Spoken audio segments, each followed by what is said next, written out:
Cek cek, oke. Teman-teman selamat pagi semuanya.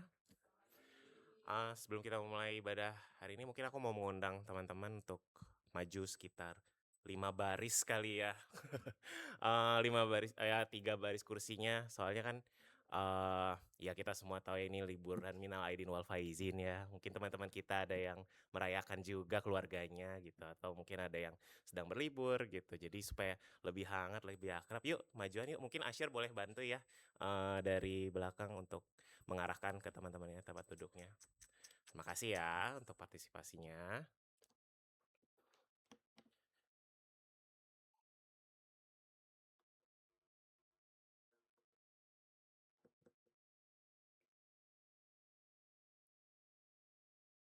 Oke, kita mau bersatu dulu sejenak teman-teman, untuk menenangkan hati dan pikiran kita sebelum memasuki ibadah minggu kita pada hari ini. Silakan rekan-rekan sekalian.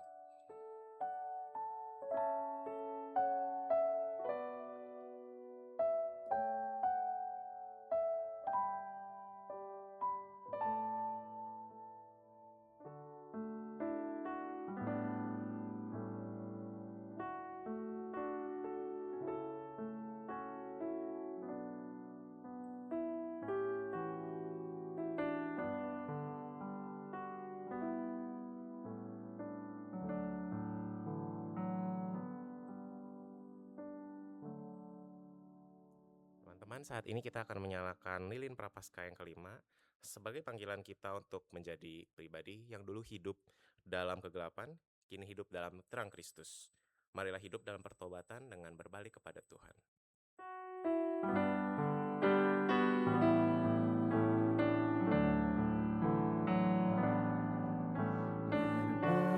kepada Tuhan,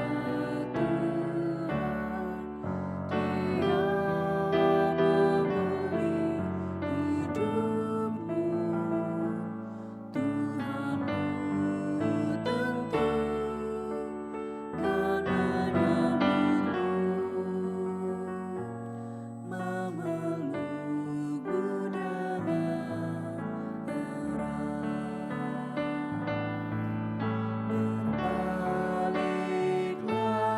Tuhanmu tentu kan menyambutmu, memelukmu dengan erat. Berbaliklah kepada Tuhan, Dia memulih hidupmu. Tuhanmu tentu kan menyambutmu,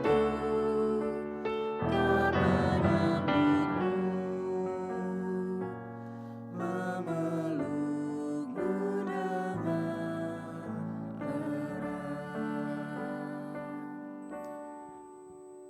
Mari ya teman-teman kita berbahagia pada hari ini di mana kita selain disambut dengan cuaca yang cerah, nafas hidup yang baru, angin yang segar, kita mau meyakini bahwa kita adalah kepunyaan Tuhan yang senantiasa Ia pelihara. Ku berbahagia. Bisa dengerin ya.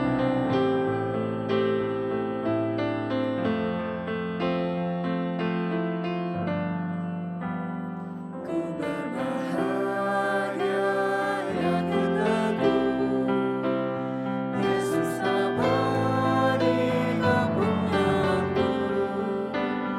Aku warisnya, ku ditebus,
Teman-teman pemuda yang dikasihi Tuhan, kebaktian Minggu Prapaskah kelima kita pada hari ini berlangsung karena pertolongan kita kepada ialah di dalam nama Tuhan yang menjadikan langit dan bumi yang kasih setianya kekal sampai selama-lamanya.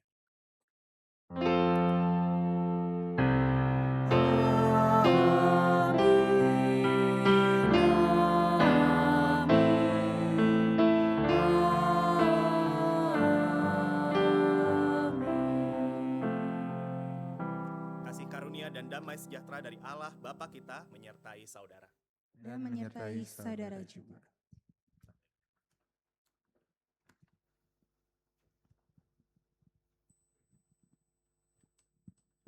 Oke,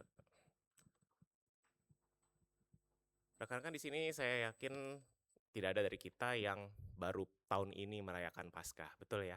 Pasti semuanya setidaknya udah beberapa kali merayakan Paskah dan mungkin ada kesan tersendiri ya dan makna tersendiri yang teman-teman dapatkan di setiap Paskahnya, baik yang tahun lalu, 2 tahun lalu, atau mungkin tahun ini. Untuk itu, pada kesempatan ini saya mau mengundang rekan-rekan baca bareng-bareng dari Yunus 2 ayat 1 sampai 2. Ini adalah penggalan doa Yunus ketika ia berada di dalam perut ikan. Saya akan bacakan buat rekan-rekan sekalian. Yunus berdoa kepada Tuhan, Allahnya dari dalam perut ikan itu. Katanya, dalam kesusahanku aku berseru kepada Tuhan, dan ia menjawab aku. Dari dalam dunia orang mati aku berteriak, dan engkau mendengarkan suaraku. Salah satu ayat yang saya suka banget adalah, dalam kesusahanku aku berseru kepada Tuhan, dan ia menjawab aku. Itu adalah salah satu iman Yunus yang tentunya juga iman kita semua ya, gimana sebenarnya dalam kesusahan kita, selain kita berdoa kepada Tuhan, Tuhan itu adalah Tuhan yang hidup karena ia merespon doa kita, ia menjawab doa kita. Walau kadang mungkin memang tidak sesuai dengan apa yang kita inginkan, tapi ia senantiasa merespon dan ia senantiasa memberikan yang terbaik untuk kita. Karena Tuhan memang bukan harapan yang palsu gitu. Dan andalkanlah saja Dia, karena Ia adalah sumber kekuatan bagi setiap orang yang percaya. Allah sumber kuatku.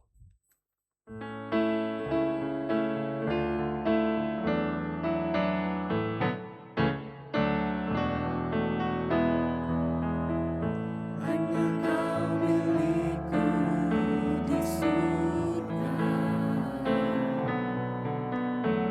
Tiada yang ku ingini di bumi, hanya Kau. Aku andalkan kekuatanku,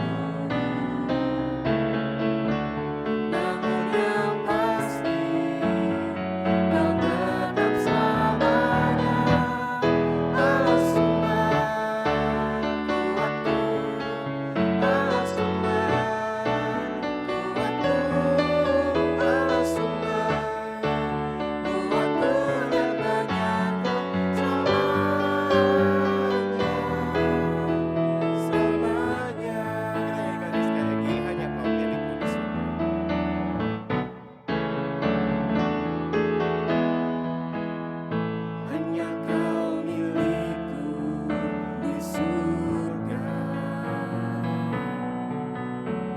Tiada yang ku ingini di bumi, hanya Kau. Aku andalkan kekuatanmu, namun yang pasti Kau tetap selamanya. Allah sumber Allah sumber kuatku, Allah sumber kuatku, Allah sumber kuatku dan bagianku selamanya. Allah sumber kuatku, Allah sumber kuatku, Allah sumber kuatku dan bagianku selamanya.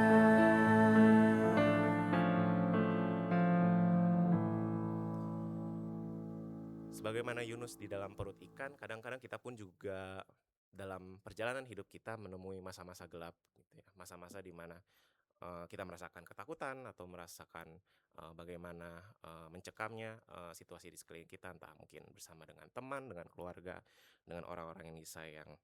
2026 baru berjalan 3 bulan, tapi udah ada 3 pemimpin negara ya yang ditaklukkan gitu, dan mungkin sedikit banyak itu akan jadi sesuatu yang menjadi sesuatu yang jadi pemikiran kita semua, atau bagaimana kita melihat situasi nasional. Namun dalam kesempatan ini saya mau mengajak teman-teman untuk merenungkan gitu ya, sejenak perjalanan hidup kita sejauh ini. Sudah 3 bulan kita menjalani 2026. Apakah ada dari teman-teman mungkin yang mengalami masa-masa itu, masa-masa berada di dalam perut ikan, atau mungkin uh, merasa stuck gitu. Dan bukan masalah situasinya, tapi masalah bagaimana kita meresponnya. Apakah kita merespon dengan baik, dengan berharap terus kepada Tuhan, ataukah mungkin kita mulai mengandalkan diri kita sendiri, kita menyalahkan keadaan, atau berpegang kepada hal-hal yang tidak seharusnya. Untuk itu saya mau mengajak teman-teman juga dalam pengakuan dosa ini untuk merenungkan betapa sebenarnya Tuhan tuh sangat mengasihi kita. Mungkin memang sulit terlihatnya di saat-saat ini, tapi bagaimana sebetulnya kasih Tuhanlah yang menjadi alasan utama Ia mau turun dari surganya yang begitu megah, yang begitu nyaman, ke dunia yang penuh celah, kotor, dan juga uh, banyak cacatnya.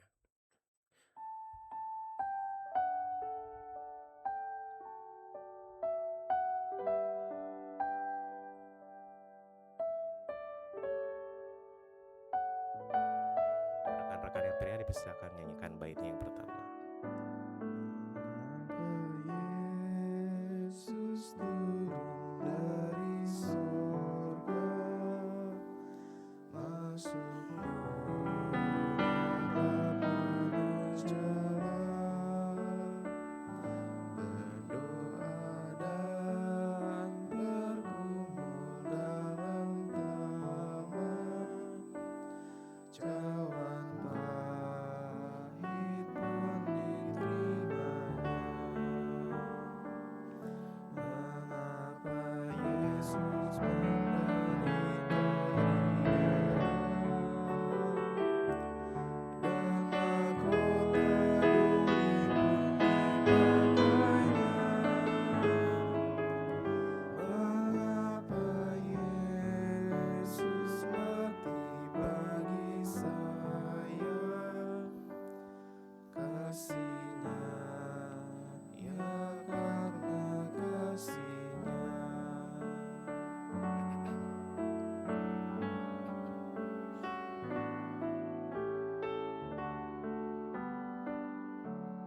Mengapa Yesus mau pegang tanganku bila ku di jalan tersesat? Mengapa Yesus beriku kekuatan bila jiwaku mulai panas? Mengapa Yesus mau menanggung dosaku? Beriku damai serta sukacitanya. Mengapa Dia mau melindungiku? Kasihnya, ya karena kasihnya. Mari kita bersama-sama berdoa.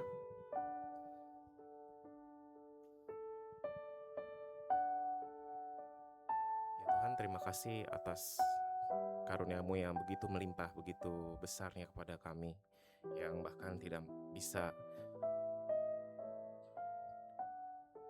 dirasionalisasikan logika. Karena pada akhirnya memang cinta tidak bisa dipahami seutuhnya, tapi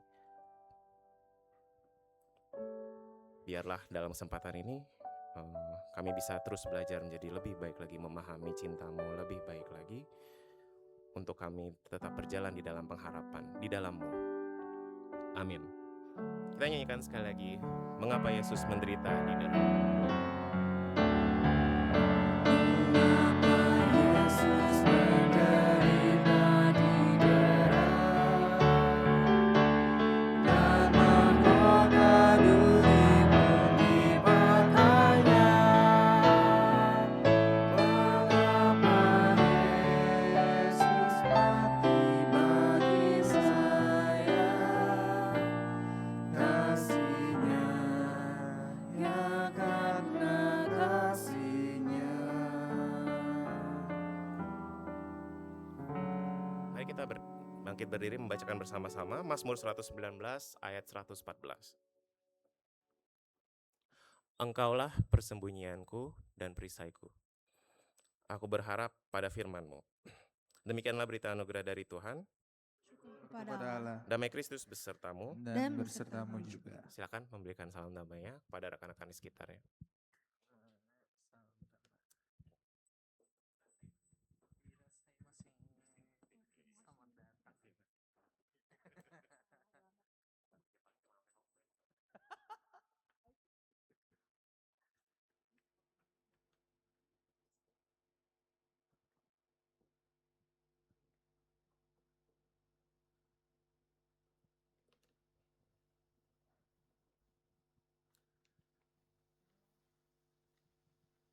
Kita udah sering dengar ya teman-teman, kita semua diutus untuk menjadi lilin gitu, dan kita semua adalah pelitanya Tuhan gitu.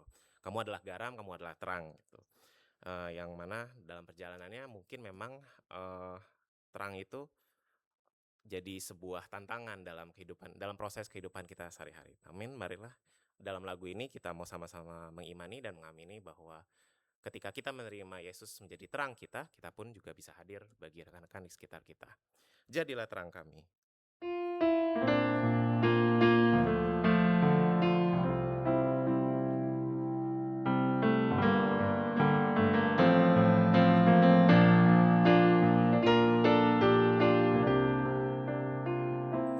Jadilah terang dalam zaman gelap, jadilah pandu kami dalam iman, kebenaran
bersama-sama menyambut kebenaran firman Tuhan dan mempersiapkan hati kita di dalam doa. Mari kita berdoa. Kami datang kepadamu ya Tuhan dengan keyakinan bahwa Engkaulah terang bagi kami. Engkau menolong kami agar kami pun menerangi kehidupan kami. Menerangi sesama kami. Menerangi mereka yang mungkin sulit untuk menemukan cahaya kehidupan.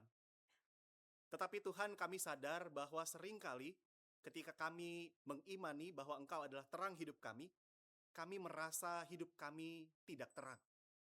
Kami merasa kegelapan kehidupan menguasai kami, sehingga kami sulit untuk menjalani hidup. Kami merasa kehilangan pengharapan, kami merasa hilang arah, dan kami tidak tahu bagaimana menjalani kehidupan.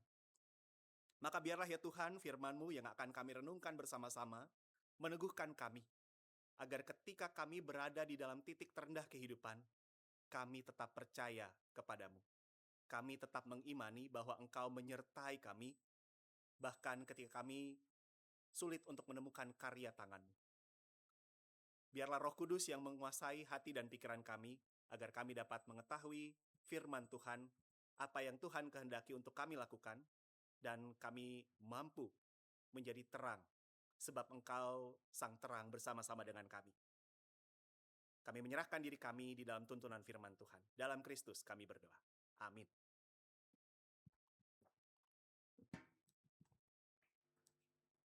Mari kita bersama-sama menyambut firman Tuhan dari Injil Yohanes pasal 11, ayat 1 sampai dengan 45.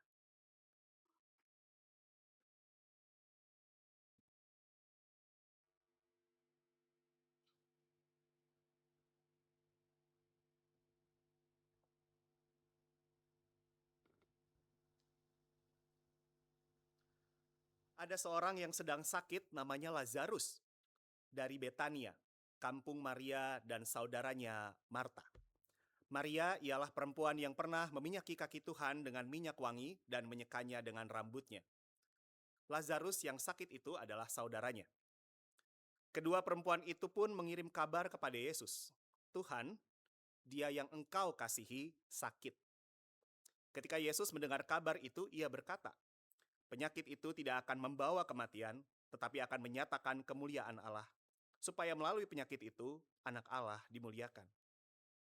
Yesus mengasihi Marta dan saudaranya serta Lazarus. Namun, setelah didengarnya bahwa Lazarus sakit, ia tinggal 2 hari lagi di tempat ia berada. Sesudah itu ia berkata kepada murid-muridnya, "Mari kita kembali lagi ke Yudea." Murid-murid itu berkata kepadanya, "Rabi, baru-baru ini orang-orang Yahudi mencoba melempari engkau. Masih maukah engkau kembali ke sana?" Jawab Yesus, "Bukankah siang hari lamanya 12 jam? Siapa yang berjalan pada siang hari, ia tidak jatuh tersandung, karena ia melihat terang dunia ini. Namun, jikalau seorang berjalan pada malam hari, ia jatuh tersandung, karena tidak ada terang di dalam dirinya." Demikianlah perkataannya, dan sesudah itu ia berkata kepada mereka, "Lazarus, sahabat kita, telah tertidur, tetapi aku pergi untuk membangunkan dia." Lalu kata murid-murid itu kepadanya, "Tuhan, jikalau ia tertidur, ia akan sembuh." Sebenarnya Yesus berbicara tentang kematian Lazarus, sedangkan sangka mereka Yesus berkata tentang tertidur dalam arti biasa. Karena itu Yesus berkata dengan terus terang, "Lazarus sudah mati.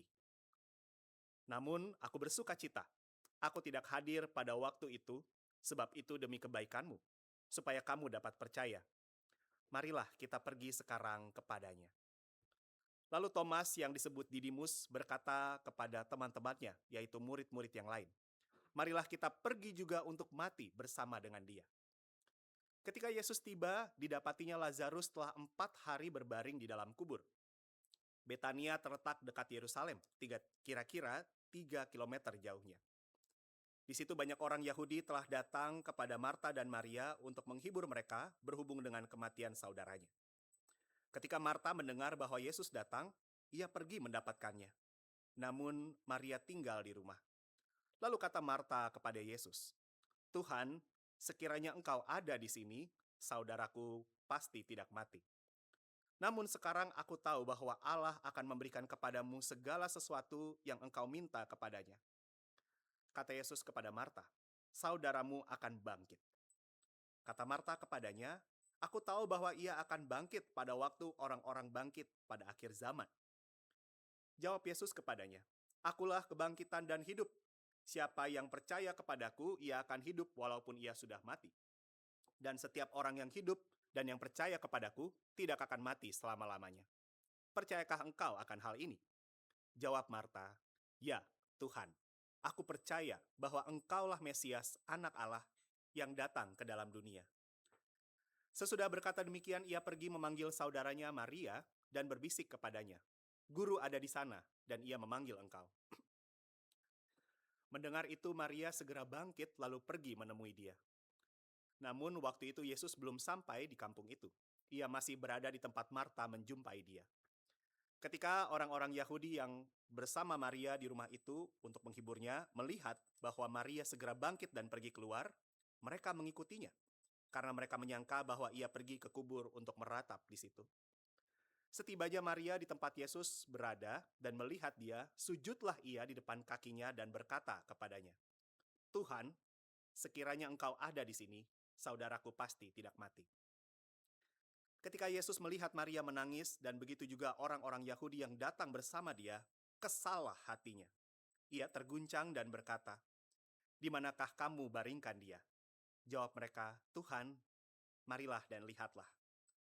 Lalu menangislah Yesus. Kata orang-orang Yahudi, lihatlah, ia sungguh mengasihi dia. Namun beberapa orang di antaranya berkata, ia yang mencelikkan mata orang buta, tidak sanggupkah ia bertindak sehingga orang ini tidak mati? Yesus sekali lagi kesal, lalu pergi ke kubur itu. Kubur itu sebuah gua yang ditutup dengan batu. Kata Yesus, angkat batu itu. Marta, saudara orang yang meninggal itu berkata kepadanya, Tuhan, ia sudah berbau, sebab sudah 4 hari ia mati.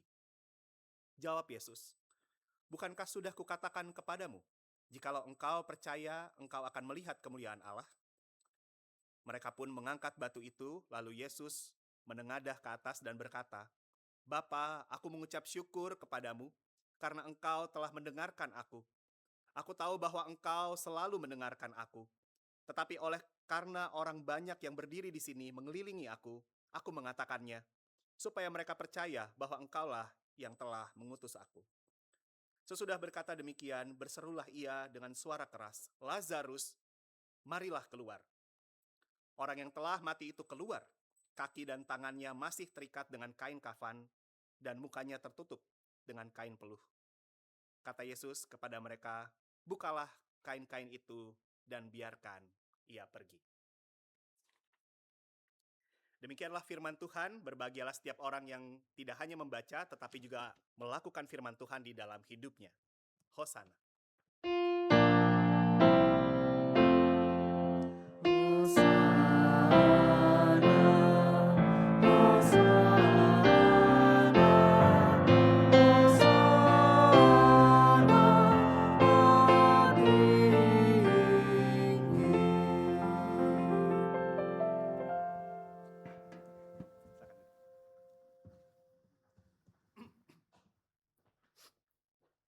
Selamat pagi teman-teman pemuda yang dikasihi Tuhan.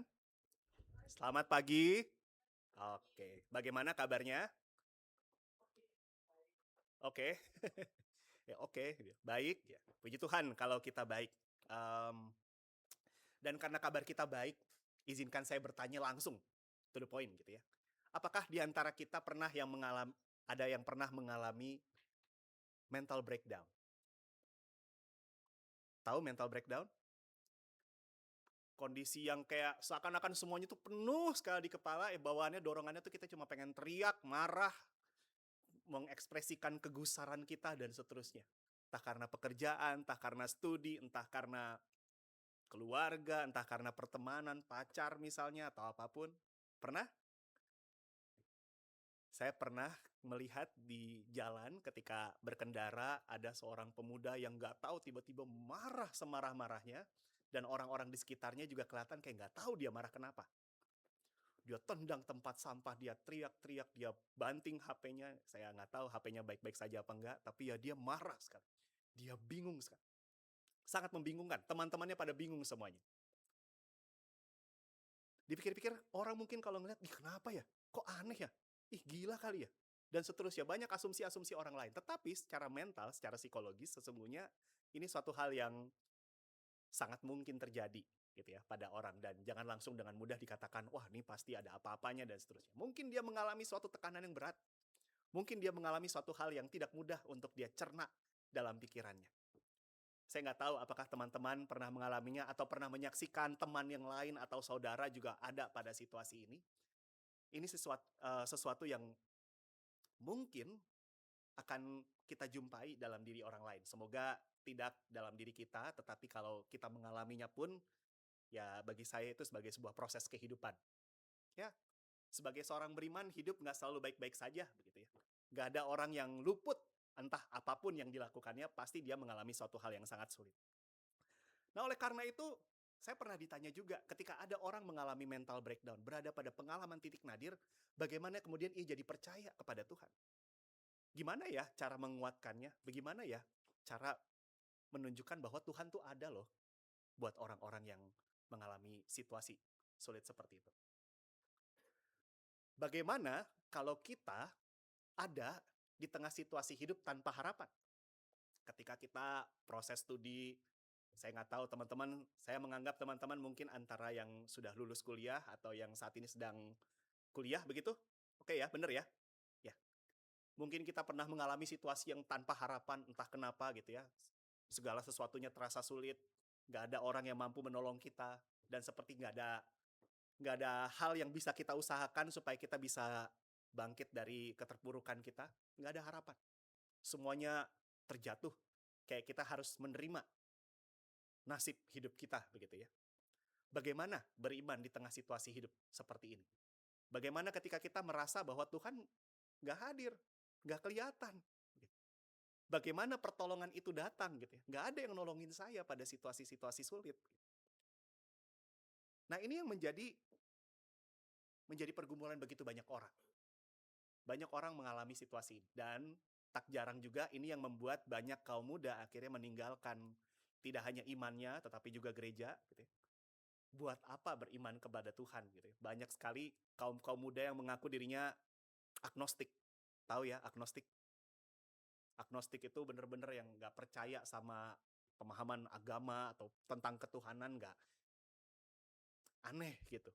Karena kalau bagi mereka kalau Tuhan itu ada, harusnya nggak ada lagi persoalan-persoalan hidup. Harusnya kita hidup semua baik-baik saja. Harusnya orang-orang yang pelaku-pelaku kejahatan semuanya hilang gitu ya. Karena Tuhan ada gitu.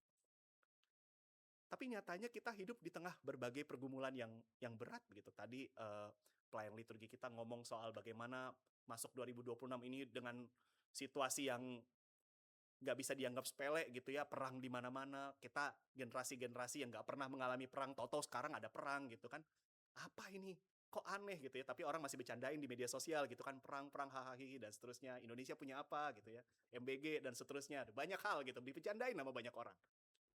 Tetapi sesungguhnya ada begitu banyak orang di luar sana yang mengalami banyak hal, nggak cuma perang gitu ya, tantangan-tantangan hidup, balik lagi, soal titik nadir. Dan untuk itulah teks kita hadir, bacaan kita. Sebab sesungguhnya itu juga yang disaksikan gitu ya. Di dalam pembacaan kita ada kisah Marta, Maria, dan juga Lazarus. Kisah yang mau menunjukkan bahwa dalam pengalaman hidup mereka mengalami yang namanya apa? Titik nadir, titik terendah dalam kehidupan. Ada banyak hal yang bisa membuat orang dalam mental state yang rendah, yang jatuh begitu ya. Teman-teman psikologi mohon koreksi saya kalau saya keliru. Ada beberapa kondisi dan yang paling kuat itu adalah kehilangan. Dan ranking 1, kalau mau dibilang ranking gitu ya, secara umum, diyakini ketika kita kehilangan orang yang kita kasihi, meninggal. Bisa kekasih, bisa orang tua, bisa saudara yang sangat kita sayangi. Ketika kita mengalami itu, kita ada dalam titik mental yang sangat rendah. stres yang luar biasa. Yang sebenarnya nggak kelihatan lewat wajah gitu ya. Wajah mungkin ada yang senyum-senyum aja, ada yang bisa ikutan ketawa dengan orang lain. Tetapi di dalam dirinya itu luar biasa porak-poranda.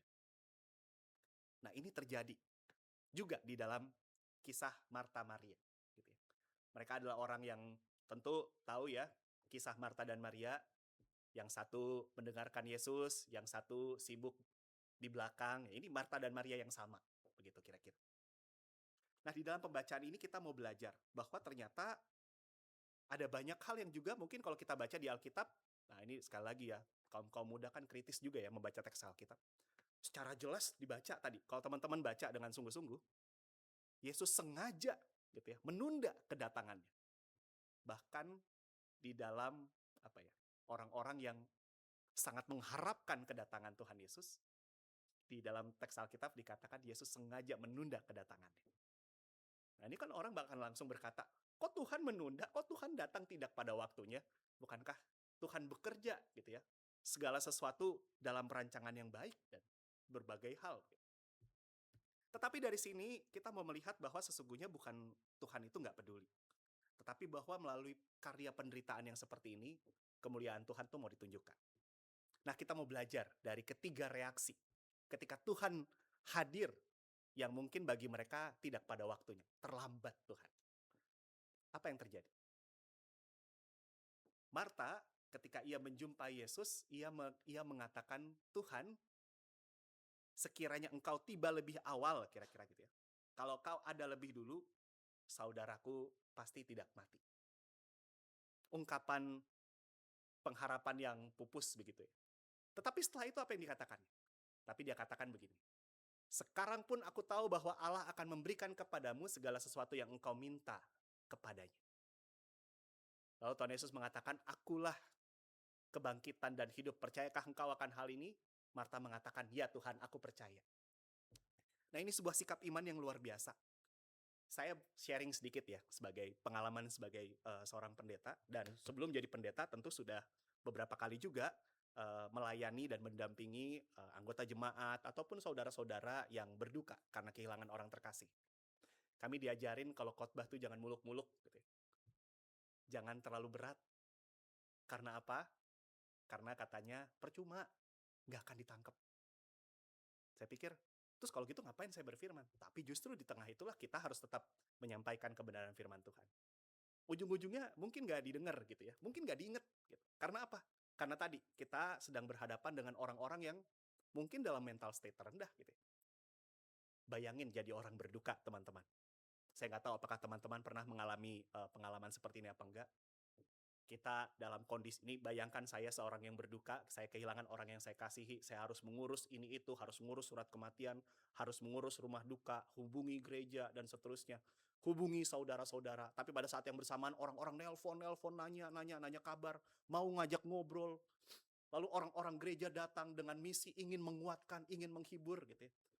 Tapi di samping misi ingin menguatkan, menghibur, kadang-kadang ada nasihat juga gitu ya. Makanya harusnya jangan kayak gitu, jangan gitu. Wah, itu luar biasa capeknya. Luar biasa lelahnya. Di tengah orang yang berusaha untuk kayak, mungkin banyak orang Kristen tuh senang ya memberi penguatan buat orang yang berduka gitu. Rasanya saya sudah menjadi orang yang baik gitu. Benar, betul sekali menguatkan. Tetapi kehadiran yang menguatkan tuh tidak melulu soal perkataan ngomong gitu ya, apa dan seterusnya. Apalagi bentuknya nasihat dan seterusnya. Ya, boleh sih menasihati, tetapi tentu lihat waktunya gitu. Karena orang yang mengalami duka itu, dia telah mendengarkan begitu banyak orang yang bertanya. Begitu banyak orang yang mungkin ingin menasihati. Begitu banyak orang mungkin ingin menguatkan dan seterusnya. Lelah. Jadi orang yang berduka itu sangat melelahkan. Dan di tengah situasi ini mungkin Marta dan Maria juga mengalami hal yang serupa. Karena kalau kita baca, orang-orang Yahudi juga datang untuk menghibur begitu ya. Entah bagaimana penghiburan yang mereka sampaikan. Tetapi di tengah situasi yang terendah sekalipun, di tengah pengalaman hidup yang sangat sulit ia terima, apalagi ketika ia merasa bahwa Tuhan, saya sudah minta tolong, tapi kok Tuhan tidak datang. Gitu. Tuhan yang punya kuasa untuk menolong saudara saya yang sedang sakit ini, di tengah mungkin ia kecewa, Marta tetap mengatakan, ya Tuhan, aku percaya, Engkau Mesias. anak Allah yang datang ke dunia. Secara teologis, apa yang diungkapkan Marta ini adalah satu dari 3 ungkapan pengakuan percaya. Di samping Marta ada Petrus juga, lalu juga ada Thomas gitu ya. Petrus yang mengatakan bahwa ketika Tuhan bertanya, katamu siapa aku ini? Petrus berkata, engkau adalah yang kudus dari Allah. Atau Thomas ketika yang dia mengatakan bahwa kalau aku belum melihat luka di tangannya atau di lambungnya, aku tidak akan percaya. Tetapi kemudian Tuhan hadir lalu menunjukkan lukanya, lalu Thomas berkata, Tuhanku dan Allahku. Nah, ini pengakuan iman, salah satu pengakuan iman yang muncul di dalam Injil Yohanes.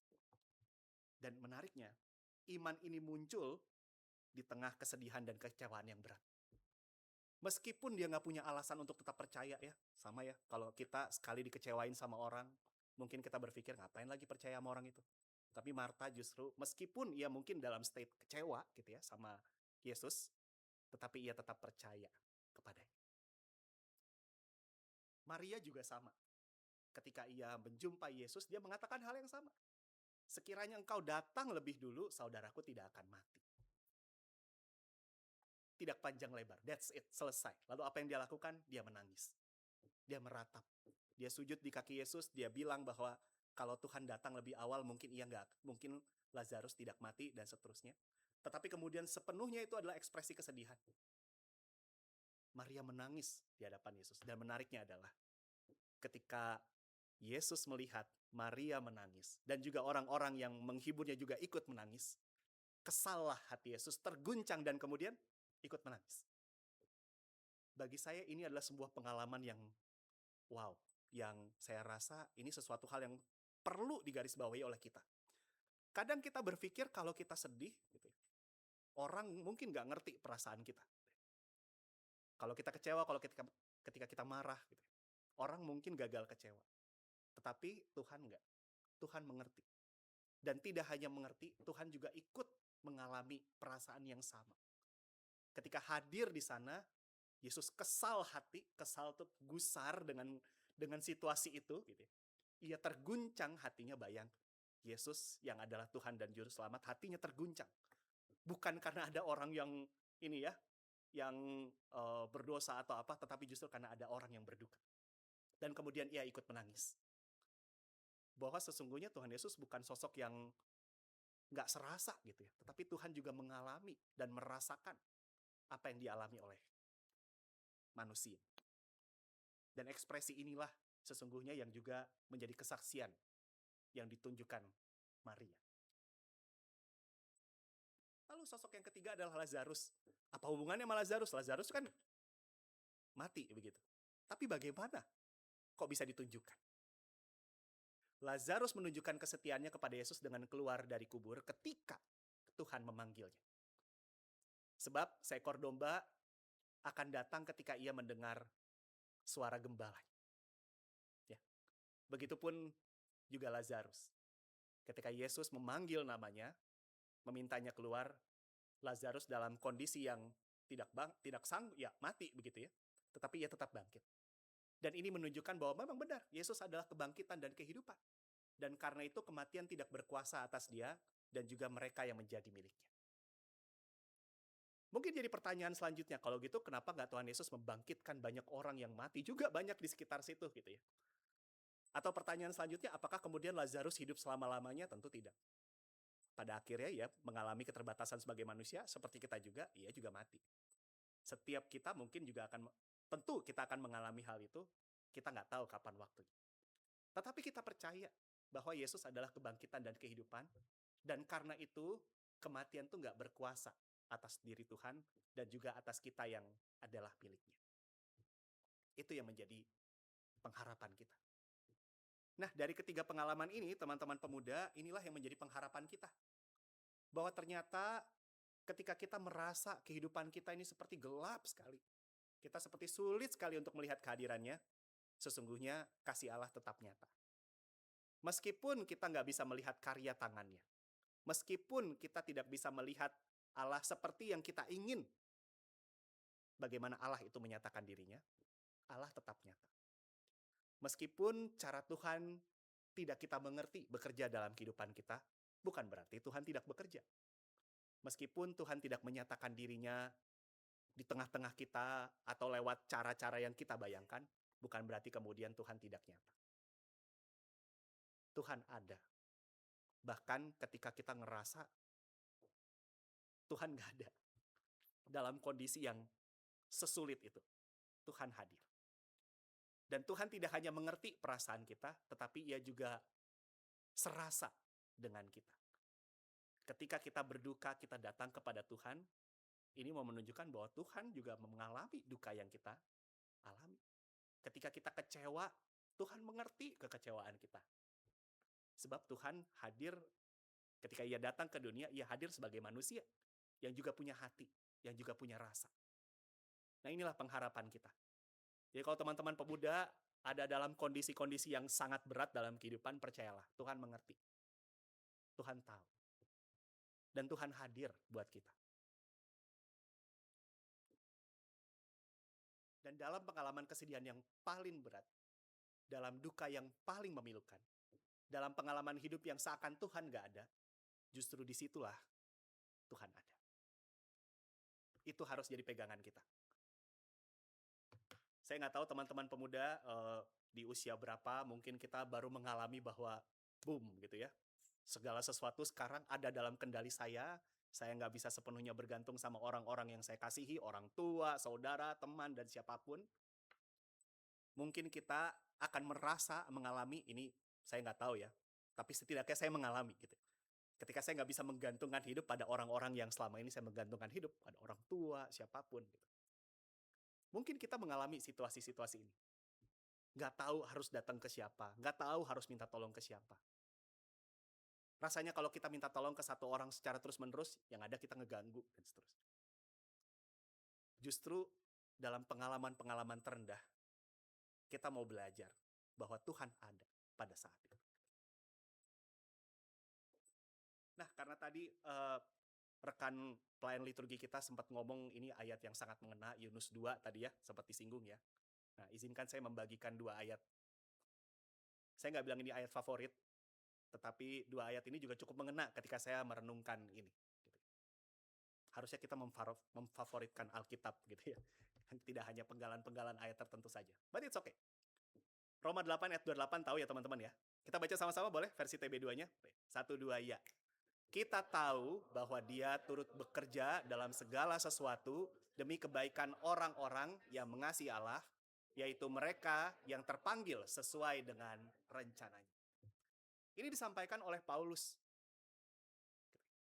ketika dia melihat bagaimana kehidupannya, gitu ya. Dia bukan orang yang dalam tanda kutip dari latar belakang yang bersih gitu ya sebagai umat percaya.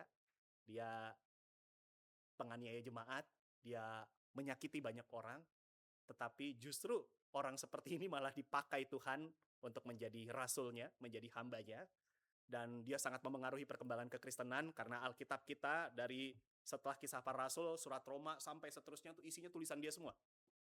Luar biasa. Dan dia mengatakan ini. Kalau TB1-nya kita tahu sekarang bahwa Allah turut bekerja dalam segala sesuatu untuk mendatangkan kebaikan bagi orang-orang yang mengasihi Dia. Sebuah pengalaman yang baru kita lihat nanti.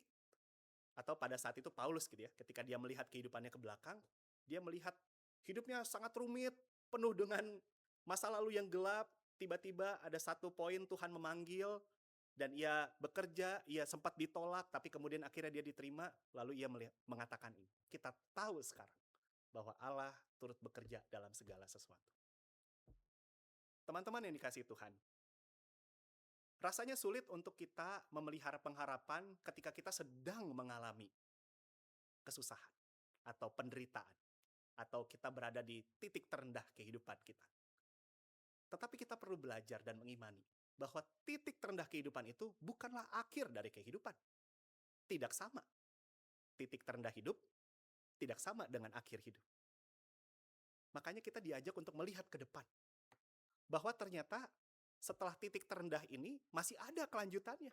Tuhan masih memelihara, Tuhan masih menyertai, Tuhan masih menuntun kita pada jalan yang Tuhan telah tentukan. Sehingga ke depan mungkin kita bisa mengamini apa yang kita baca barusan. Ya, bahwa Allah turut bekerja dalam segala sesuatu untuk mendatangkan kebaikan bagi orang-orang yang mengasihi Dia. Bagi orang-orang yang mau memenuhi panggilannya sesuai dengan rencana. Dan izinkan saya mengutip lagi satu ayat yang ini cukup mengena. Kalau dibilang ayat favorit, oke. Karena ayat ini yang dipakai sebagai dasar firman Tuhan dalam ibadah penahbisan saya dan teman-teman sebagai pendeta. Pernah baca kitab Habakuk? Pernah? Pernah dengar? Ada yang baru tahu bahwa ada kitab Habakuk di Alkitab. Habakuk, ada ya, perjanjian lama. Dia salah satu nabi-nabi kecil. Habakuk 3 ayat 17 sampai dengan 19, ini bagian terakhir dari kitab Habakuk. Kita baca sama-sama boleh? Ya, 1, 2, ya. Sekalipun pohon ara tidak berbunga, pohon anggur tidak berbuah, dan hasil pohon zaitun mengecewakan, sekalipun ladang-ladang tidak menghasilkan bahan makanan, kambing domba terhalau dari kurungan, dan tidak ada lembu dalam kandang, aku akan bersuka cita di dalam Tuhan, bersorak-sorai di dalam Allah penyelamatku.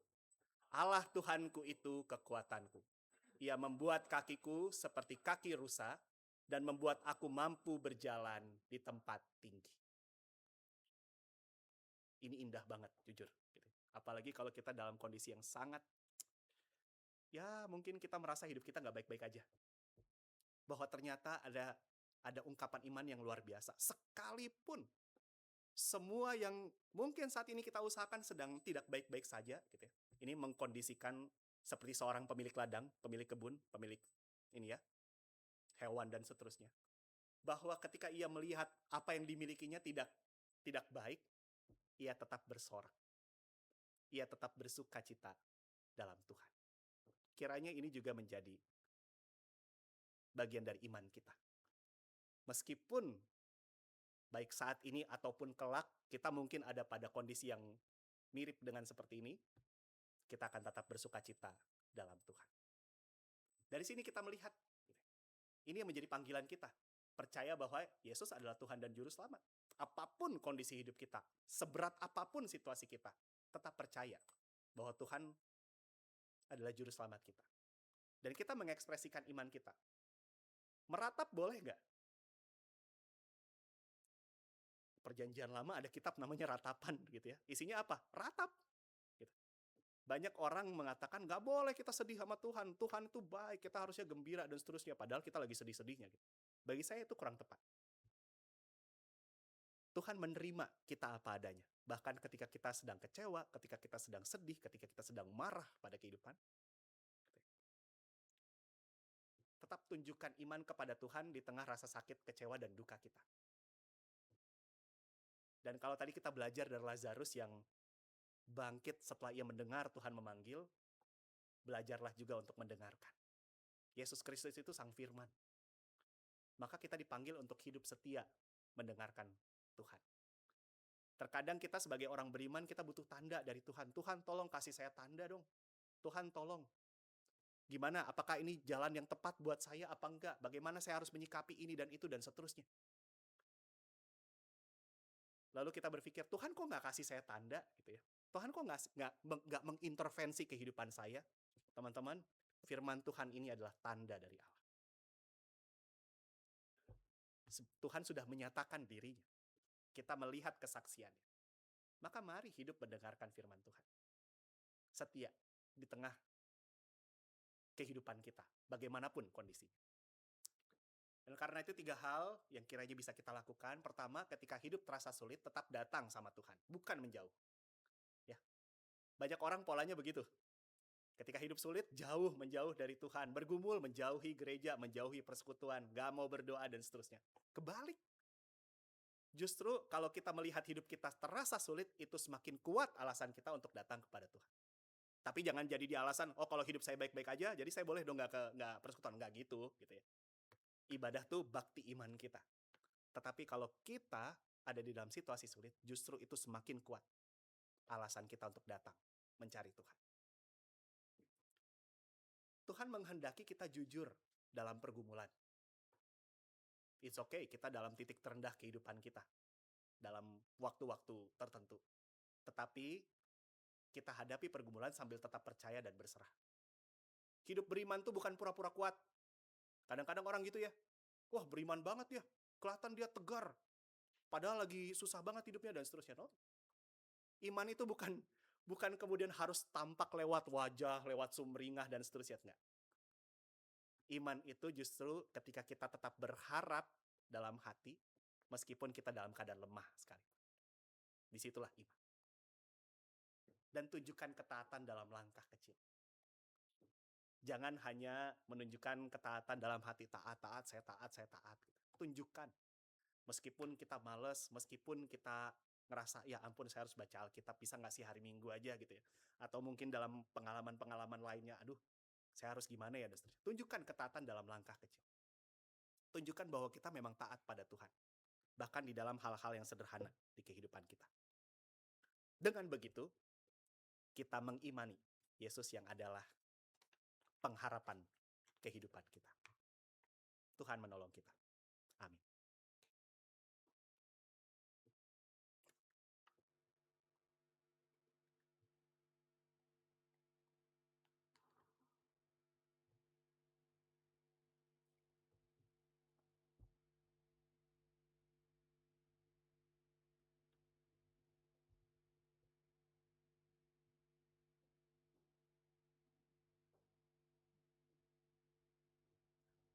Teman-teman diundang berdiri bersama dengan umat Allah masa lalu, masa kini, dan masa depan. Mengingat janji baptisan kita dengan mengikrarkan pengakuan iman rasuli kita. Demikian. Aku percaya kepada Allah, Bapa yang Maha Kuasa, Khalik langit dan bumi, dan kepada Yesus Kristus, anak yang tunggal Tuhan kita, yang dikandung dari Roh Kudus, lahir dari anak darah Maria, sengsara di bawah pemerintahan Pontius Pilatus, disalibkan, mati dan dikuburkan, turun dalam kerajaan maut, bangkit hari ketiga, bangkit pula dari orang mati, naik ke surga, duduk di sebelah kanan Allah, Bapa yang Maha Kuasa, dan di sana ia akan datang untuk menghakimi orang yang hidup dan yang mati. Aku percaya pada Roh Kudus, Gereja yang kudus dan persekutuan orang kudus, pengampunan dosa dan kebangkitan orang mati dan hidup yang kekal. Amin. Silakan duduk.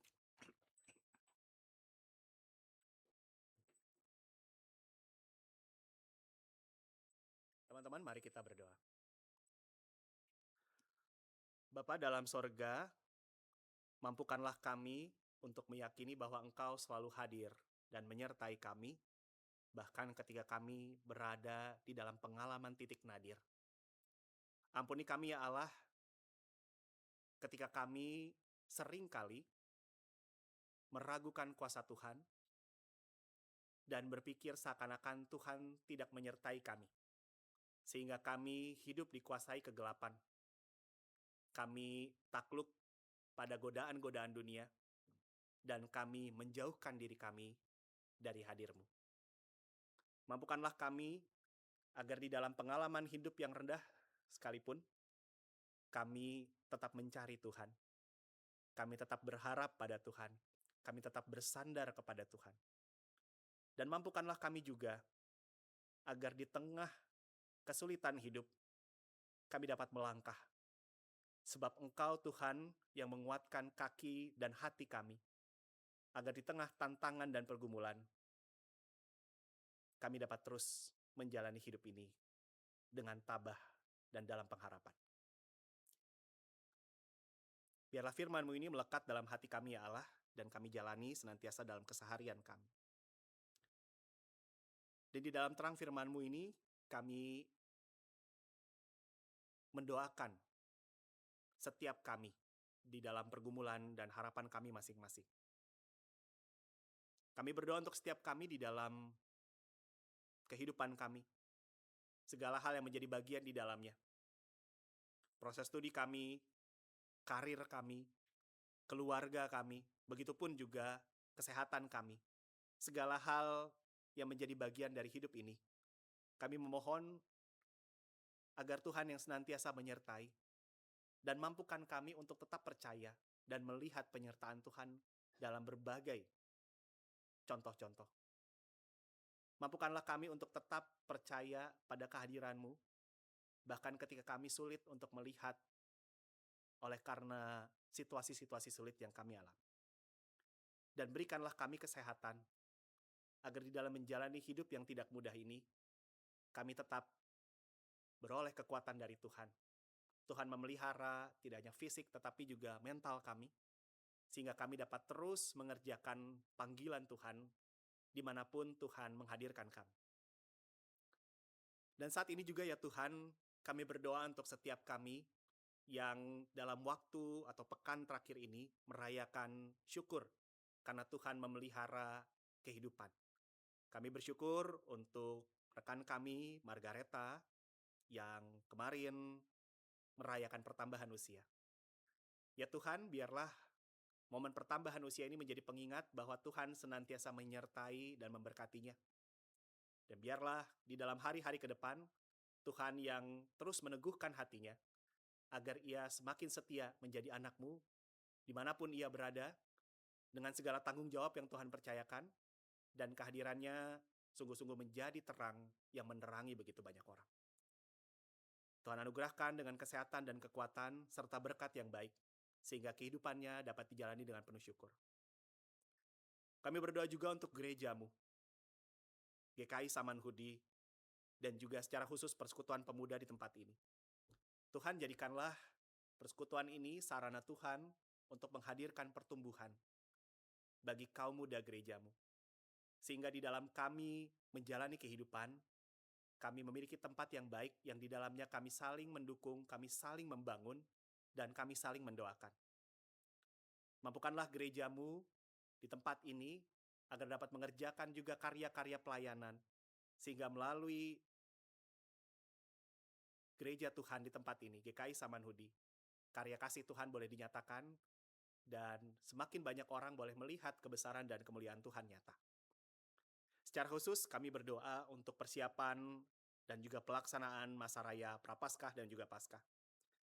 Tolonglah gereja-Mu di dalam mempersiapkan semuanya, agar umat Tuhan dapat menghayati cinta dan pengorbanan Tuhan demi keselamatan dunia ini. Dan mampukan setiap kami yang mengambil bagian di dalam pelayanan, baik sebagai panitia maupun aktivis, begitupun juga majelis jemaat, agar dapat mempersiapkan semuanya ini di dalam pertolongan Tuhan. Kami mengingat juga bangsa kami. Di tengah situasi politik, perekonomian yang membutuhkan perhatian, kami percaya Tuhan hadir dan menyatakan kuasa-Mu yang besar. Maka Tuhan, mampukanlah kami agar kami hadir di tengah bangsa ini sebagai orang-orang yang percaya bahwa Tuhan berkuasa. Mampukanlah kami untuk menjadi terang dimanapun kami berada. Kami menjadi orang-orang yang menghadirkan damai dari Tuhan, bukan perpecahan.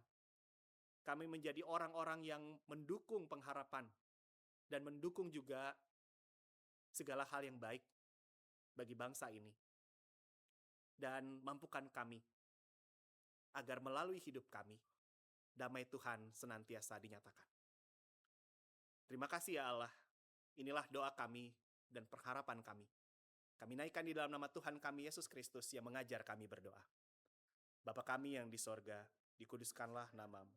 Datanglah kerajaan-Mu. Jadilah kehendak-Mu di bumi seperti di sorga. Berilah kami pada hari ini makanan kami yang secukupnya.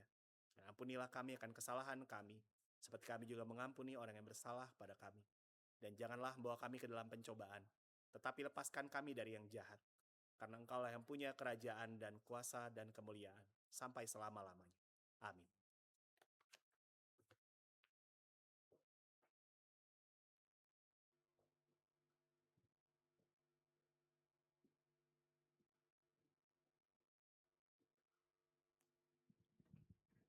Teman-teman, marilah kita mengungkapkan rasa syukur kita dengan memberikan persembahan kepada Tuhan. Firman Tuhan yang mendasari persembahan kita diambil dari Roma 12 ayat 1. Karena itu, saudara-saudara, oleh kemurahan Allah, aku menasihatkan kamu, supaya kamu mempersembahkan tubuhmu sebagai persembahan yang hidup, yang kudus, dan yang berkenan kepada Allah. Itulah ibadahmu yang sejati. Teman-teman dapat memberikan persembahan dengan cara memasukkan amplop ke kantong persembahan yang ada di depan atau dengan menggunakan kode QR yang tersedia di layar dan ditempelkan di kursi di depan.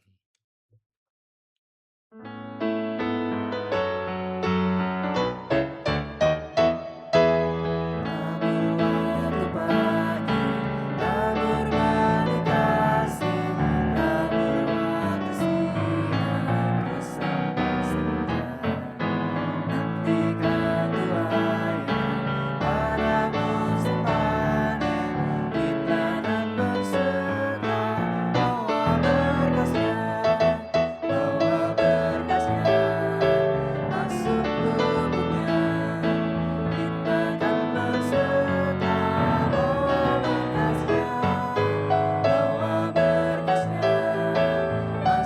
lubuknya.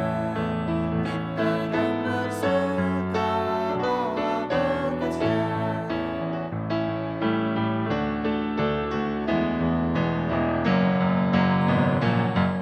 Kita akan bersuka bawa berkasnya. Diterik sang surga, dilampaui awan, kita pun menabur diam bekerja. Nanti panen tiba, merasakan usai, kita pun bersuka bawa berkasnya masuk lubuknya. Kita akan bersuka bawa berkasnya masuk lubuknya. Kita akan bersuka bawa berkasnya. Mari kita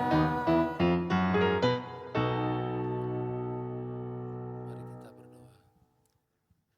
Tuhan Bapa kami yang bertata dalam surga, puji syukur dan terima kasih kalau pada hari ini kami boleh dapat membawa persembahan dengan sukacita yang mulanya adalah asal daripada Engkau. Engkau sertai kehidupan kami dalam keluarga masing-masing. Engkau memberikan kecukupan dan berkat yang Engkau limpahkan di dalam kehidupan kami. Tuhan, terimalah persembahan ini sehingga juga boleh dipakai dengan berguna untuk memuliakan nama-Mu dan kerajaan-Mu di tempat ini ya Tuhan. Terima kasih, dalam nama Yesus kami berdoa dan bersyukur. Amin.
Kita hari ini belajar pelajaran yang sebenarnya cukup kompleks ya tentang harapan gitu. Harapan tuh sebetulnya barang yang cukup mahal akhir-akhir ini. Tapi dunia kadang suka menawarkan versinya yang lebih murah, dan untuk itulah kita belajar hari ini untuk lebih bisa memahami lebih jauh gitu tentang harapan. Harapan tuh sesuatu yang menarik ya, karena dia bisa menggerakkan seorang perempuan bernama Sore untuk mengulang waktu menyelamatkan suaminya walaupun kelihatannya nggak ada harapan gitu. Tapi itulah harusnya anak-anak terang tuh seperti itu gitu. Tampaknya, visualnya, fisiknya gitu. Kita tuh nggak boleh sebetulnya, harapan tuh kadang-kadang suka disalahpahami sebagai orang yang lugu atau naif gitu. Tapi justru firman hari ini kita diajarkan bahwa justru orang beriman itu harus tetap punya harapan, harus tetap punya iman di tengah gelapnya dunia, di tengah justru titik nadir kita semua. Untuk itu, marilah kita senantiasa berjalan dengan juru selamat kita, senantiasalah untuk berada di sisinya, mau itu di lembah berbunga maupun di lembah yang gelap. Ku mau berjalan dengan juru selamatku.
Bunda, kini arahkanlah hatimu kepada Tuhan. Kami mengarahkan hati kami kepada Tuhan. Jadilah saksi Kristus. Syukur kepada Allah, Terpujilah Tuhan. kini dan selamanya. Kini pulanglah dan terimalah berkat dari Tuhan. Tuhan memberkati engkau dan melindungi engkau. Tuhan menyinari engkau dengan wajah-Nya dan memberi engkau kasih karunia. Tuhan menghadapkan wajah-Nya kepadamu dan memberi engkau damai sejahtera. Amin.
Oke.